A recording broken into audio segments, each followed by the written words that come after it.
মাত্র একটি ডিম দিয়েই কিন্তু আজকে এই সিম্পল পিঠাগুলো আমি বানাবো। আর এই সিম্পল পিঠাটা কিন্তু যে কোনো সময় খেতে ভালো লাগে, বিকেলে চায়ের সাথেও কিন্তু দারুণ লাগে। আর এটা বানিয়ে সংরক্ষণ করে রাখা যায় 7-8 দিনের মতন। আর আজকের এই রেসিপিটা যদি ফলো করে আপনারা বানান তাহলে কিন্তু এটা একদম পারফেক্ট হবে। তো শুরু করছি। প্রথমেই আমি একটি ডিম ভেঙে নিচ্ছি, আর ডিমের মধ্যে স্বাদ মতো একটু লবণ দিয়ে দিয়েছি, আর 1 চামচের একটু কম কালো জিরা দিয়ে দিয়েছি। এখন 3 টেবিল চামচ চিনি দিয়ে দিয়েছি। তো এটা আমার স্বাদ মতো দিয়েছি, আপনারা চাইলে একটু বাড়িয়ে বা কমিয়ে দিতে পারেন। আরও দিয়ে দিচ্ছি 2 টেবিল চামচ সয়াবিন তেল। এখন সব কিছু একসাথে নেড়েচেড়ে একটু মিশিয়ে নিব। চিনিটা গলে গেলে এর মধ্যে আমি ময়দা মিশিয়ে নিব। তো প্রথমে আমি 1 কাপ ময়দা দিয়ে দিচ্ছি, আরও হাফ কাপের একটু কম ময়দা এখানে অ্যাড করব। তারপর সব কিছু একটু ভালোভাবে চামচ দিয়ে নেড়ে নিব। নেড়েচেড়ে মিশিয়ে নিয়ে তারপর কিন্তু এটাকে হাত দিয়ে ভালোভাবে ডলে ডলে মেখে নিব। আর এটাকে খুব বেশি নরমও করা যাবে না, আবার খুব বেশি শক্তও করা যাবে না। তো এটাকে যদি মনে হয় যে একটু পানি দরকার, তাহলে আপনারা একটু পানি দিয়ে নিতে পারেন। আমার কিন্তু কোনো পানি প্রয়োজন হয়নি। এখন আমি উপরে একটু তেল মেখে নিব। এখন ঢেকে রেখে দিব 10 মিনিটের জন্য। 10 মিনিট পরে এটাকে আমি আবারও একটু মথে নিব।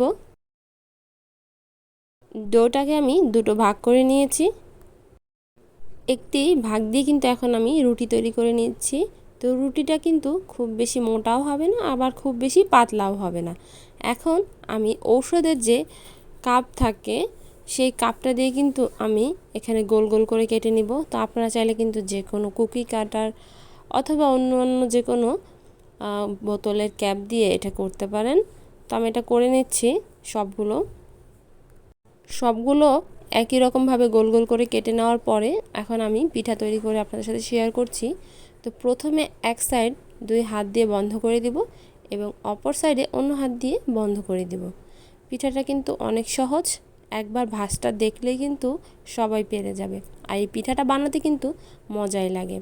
ধরুন একটা সাইড এভাবে আবারও দেখিয়ে দিচ্ছি। একটা সাইড প্রথমে বন্ধ করে দিবেন এবং অপর সাইডটা আবার অন্য হাতের সাহায্যে বন্ধ করে দিবেন। বাস তৈরি হয়ে গেল। এখন যদি সাইডে একটু মনে হয় উঁচু নিচু আছে, সেটা আপনি হাত দিয়ে ঠিক করে নিতে পারেন। আপনাদের সুবিধার জন্য কিন্তু আমি আরও একটি তৈরি করে দেখাচ্ছি। তো যারা না পারেন তারা অবশ্যই 1-2 বার দেখলেই পেরে যাবেন। আর যারা পারেন তারা তো আলহামদুলিল্লাহ খুব ভালোই পিঠা বানাতে পারেন। এই তো আমার পিঠাগুলো কিন্তু তৈরি করা হয়ে গিয়েছে। এখন কিন্তু এগুলো ভেজে নেব। প্রথমে একটি কড়াইতে কিন্তু আমি তেল দিয়ে দিয়েছি। এখন তেলটা গরম হলে আমি পিঠাগুলো দিয়ে দিচ্ছি। তো পিঠাগুলো কিন্তু আমি খুব গরম তেলে দিচ্ছি না। তো এখন কিন্তু পিঠাগুলো খুব আস্তে আস্তে নেড়েচেড়ে একটু ভালোভাবে সময় নিয়ে ভাজবো।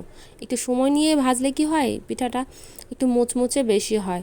আর কিছুদিন রেখে দিলেও এটা কিন্তু নেতিয়ে যায় না। এই তো দেখুন এখন কিন্তু অনেকগুলো বাবল এই পিঠার ভিতরে আছে। আর যখনই এটা কালারটা একদম সুন্দর ব্রাউন কালার হয়ে যাবে, তখন কিন্তু বাবলগুলো একটু কমে যাবে। তো এই তো পিঠাগুলো কিন্তু আমার হয়ে গিয়েছে। তো এখন কিন্তু আমি এগুলোকে তেল ঝরিয়ে নামিয়ে নেব। এই তো আমার সিম্পল পিঠাগুলো কিন্তু রেডি হয়ে গিয়েছে। এখন এটা আপনি বিকালে চায় নাস্তাও খেতে পারেন, কিংবা অন্যান্য সময় ফ্রি টাইমে বসেও কুটকুট করে খেতে পারেন। এইটা কিন্তু আমার কাছে কুটকুট করে খুব মজাই লাগে খেতে। আর এটা একদম মানে বিস্কুটের মতন লাগে, মানে একটু নোনতা মিষ্টি স্বাদ। খুব বেশি মিষ্টি না, আবার খুব বেশি নোনতাও না, নোনতা মিষ্টি একটি স্বাদ লাগে। আর ভিতরটাও কিন্তু অনেক মুচমুচে হয়।